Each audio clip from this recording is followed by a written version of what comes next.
I hear a lot of talk in spiritual circles about transcending ego. And I'm curious because meditation definitely gives me the experience I can see my ego. Mm-hmm. But is ego something to be transcended, or is it just something that is there and it's more beneficial to just see clearly and not try to obliterate this? Mm-hmm. So when we look at ourself more comprehensively from the perspective of this consciousness having a free movement, so there's a pure subjective awareness which is always aware, and light of awareness going from that source, coming back, going out, going in. When you see this, you can see what we call ego is an objectified self, acting as a subject in the field of object. So the ego, we mistake the ego as acting as our truest self. Yes. So you are actually, self continuum. And those of you who have opened up the whole continuum of consciousness act and function as self continuum. And this self is present. That is what we call meditative state of consciousness. Meditation is not something you do here anymore. It is a state of being in which self continuum is present. But because of the imbalance in the movement of our consciousness, our awareness is fixated on this small self. And you are not aware of this continuum and the source of awareness. And when small self begin to act as if it is the self, it becomes the ego, what we call ego. So ego is a objectified self acting as a subject in the field of object, forgetting the source of awareness from which it has been projected. So this small self is always a part of this equation. You cannot get rid of it. What is important is to remember the whole spectrum of who you are and act as self continuum. And one of the teachers you study, George Gurdjieff, in my program, has a book, Life is Real Only Then When I Am.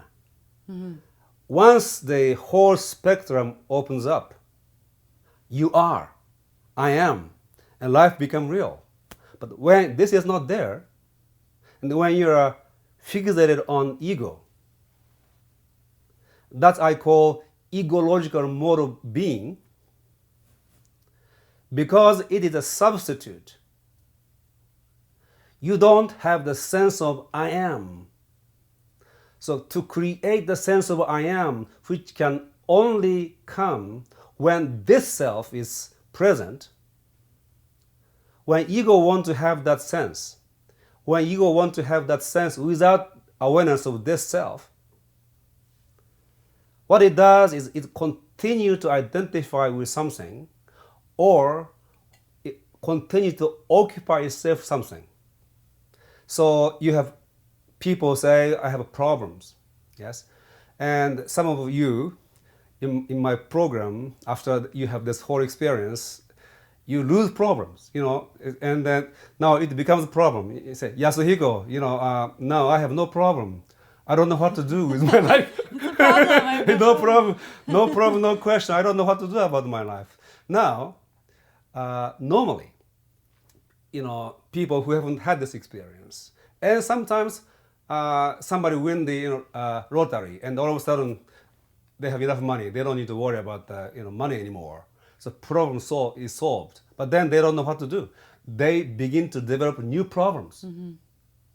So problems are there so that the ego can occupy itself. That is what I call egological preoccupation. Ego is preoccupied with occupying itself with problems and sufferings and all the rest. Imagine if all of a sudden all the problems that we have today on this planet disappear. People will start to create problems. They cannot sustain themselves, that vacancy, because that's the only way they know how to be. That's the only way they know how to feel that I am, by having an occupation. And great majority of people occupy themselves with problems. So this occupation, egological preoccupation, is more fundamental than any problems they have. So once you begin to open the self-self continuum, they begin to lose those problems. You have a new opening.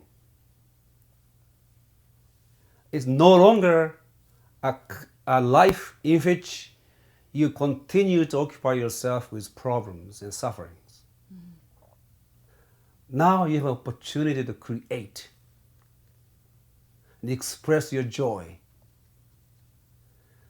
As I said, meditation is this movement of returning to the source and going out from the source. So returning, being inspired, and creating. So in place of continuous preoccupation with problems, now you become a creator of a new future.